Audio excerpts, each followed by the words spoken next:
দীর্ঘ 2 মাস ধরে ইনসাফ যাত্রায় বিপুল সংখ্যক মানুষকে অংশ নিতে দেখা গিয়েছে। ইনসাফ যাত্রা শেষে 7ই জানুয়ারি ব্রিগেডের বিপরীত ময়দানে হচ্ছে সিপিএমের যুব সংগঠনের সভা।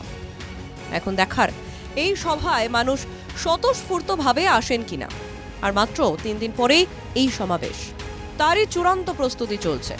সভামঞ্চ প্রস্তুতির কাজ পরিদর্শন করছেন সংগঠনের শীর্ষ নেতৃত্ব। কুণাল ঘোষ কে গো? সারদার চোর, তিনি বলেছিলেন মমতা ব্যানার্জি সব থেকে বেশি সারদার টাকা খেয়েছেন, সব থেকে বড় বেনিফিশিয়ারি যা রাজ্যের মুখ্যমন্ত্রী দিকে ইন্ডিকেট করেছেন, 180 ডিগ্রি উল্টো দিকে ঘুরে নিয়ে কথা বলতে বাধ্য হচ্ছেন। সে কি বলল তার জন্য এত মাথা ব্যথা?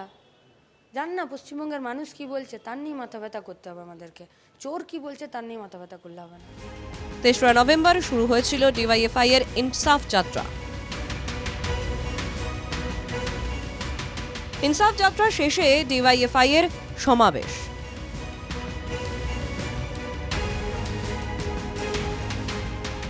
সাতই জানুয়ারি সমাবেশ হবে ব্রিগেডের বিপরীত ময়দানে। রাজ্যের প্রতিটি জেলা ছুঁয়ে গিয়েছে ইনসাফ যাত্রা।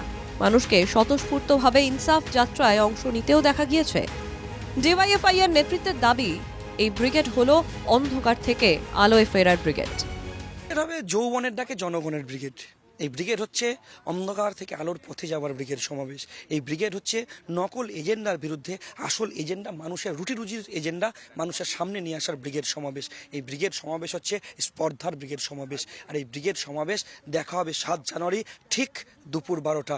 মধ্য গগনে লাল সূর্য, নিচে থাকবে সাদা পতাকার লাল তারার হাজার হাজার যৌবন, আর পশ্চিমবাংলার জনগণ দিশা দেখাবে, লড়াইয়ের মাটি তৈরি হবে পশ্চিম। ডিওয়াইএফআই এর নেতৃত্বের অভিযোগ, রাজ্যের বর্তমান সরকার সম্পূর্ণরূপেই ব্যর্থ। চাকরি নিয়ে বড় ধরনের দুর্নীতি হয়েছে, মানুষের কাজ নেই। এইসবের প্রতিবাদ জানাতেই 7ই জানুয়ারি এই ব্রিগেড। কেন্দ্র ও রাজ্যকে এসবের জবাব দিতে হবে, এর জন্যই ইনসাফ চেয়ে ব্রিগেড সমাবেশ। Bureau report, NKTV Bangla.